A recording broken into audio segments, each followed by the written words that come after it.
Totoo pala kapag may edad ka na, saka mo lang ma-realize ang ganda ng buhay nung bata ka pa.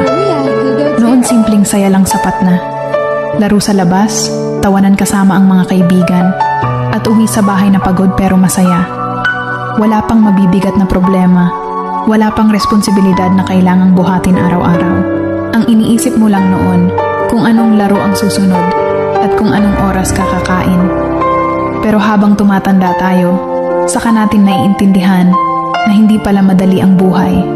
May mga pangarap kang kailangan ipaglaban, may pamilya kang gustong bigyan ng magandang kinabukasan. Doon mo marirealize na ang mga simpleng araw noong bata ka ay mga panahong hindi mo na mababalikan. Pero pwede mong gawing inspirasyon para mas lumaban. Kaya kung pagod ka man ngayon, tandaan mo lang, minsan kang naging batang puno ng pangarap. At hanggang ngayon nasa iyo pa rin ang lakas na iyon para ipagpatuloy ang laban sa buhay.